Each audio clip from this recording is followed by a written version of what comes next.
Hello friends, কেমন আছেন সবাই? আজ শেয়ার করছি সর্ষে পোস্ত দিয়ে রুই মাছের খুবই সাধারণ ঘরোয়া একটা রেসিপি সাধারণ হলেও গরম ভাতের সাথে খেতে কিন্তু দুর্দান্ত হয়। আর অনেকেই বলে থাকে মিক্সিতে সর্ষে বাটলে সর্ষের মশলা নাকি তেতো হয়ে যায়। তো একবার আমার মতো করে বানিয়ে দেখুন, সর্ষের মশলা কখনোই তেতো হবে না। তো আমি রান্নাটা করার জন্য 4 পিস রুই মাছ নিয়েছি। মাছের মধ্যে 1/2 চামচ নুন, একটু হলুদ গুঁড়ো, সামান্য দিচ্ছি লঙ্কার গুঁড়ো আর অল্প একটু সর্ষের তেল দিয়ে ভালো করে মাছগুলো মেখে নেব। এই সময় অল্প একটু সর্ষের তেলও মেখে রাখলে তাহলে মাছগুলো ভাজার সময় যে হালকা হালকা তেল ছিটিয়ে আছে, গ্যাসটা নোংরা হয়ে যায়, সেই জিনিসটা কিন্তু খুব কম হয়। মাছটা মেখে সাইডে রেখে দিচ্ছি আর মশলাটা এখন তৈরি করে নেব। গ্রাইন্ডিং জারের মধ্যে দিয়ে দিচ্ছি 1 টেবিল চামচ পোস্ত দানা, 1.5 টেবিল চামচ সাদা সর্ষে বা হলুদ সর্ষে। সাদা সর্ষের পরিমাণ কম করে অল্প একটু কালো সর্ষেও দেওয়া যাবে। তো জল না দিয়ে প্রথমে এইভাবে গুঁড়ো করে নিতে হবে। শুরুতেই জল দিয়ে দিলে তাহলে মশলাটা পেস্ট করতে বেশি সময় লাগে।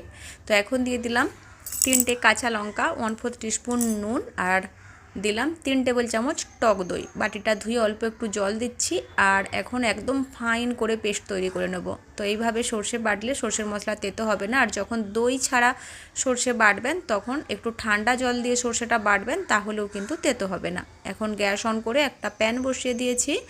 প্যানের মধ্যে দিয়ে দিচ্ছি 3 থেকে 4 টেবিল চামচ সর্ষের তেল। এই তেলের মধ্যেই আমি পুরো রান্নাটা করব, সেজন্য একটু বেশি করে দিলাম। তেলটাকে ভালো করে গরম করে নিয়ে মাছগুলো ছেড়ে দিচ্ছি ভেজে নেওয়ার জন্য।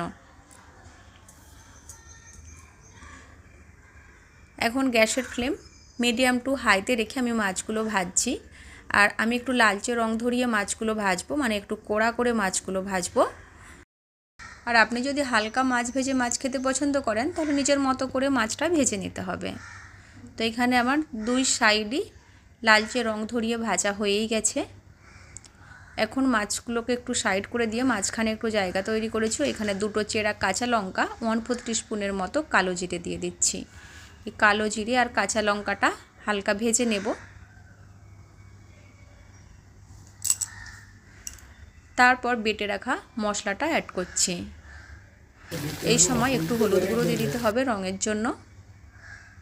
আর ঝালের জন্য কাঁচা লঙ্কা ব্যবহার করেছি। যদি লাল রং পছন্দ করেন তাহলে একটু কাশ্মীরি লঙ্কার গুঁড়ো মেশাতে পারেন। আর এই সময় নুন দেবেন না, যেহেতু মশলাতে নুন ব্যবহার করা হয়েছে। সো শেষে নুনটা চেক করে অ্যাডজাস্ট করে নিতে হবে।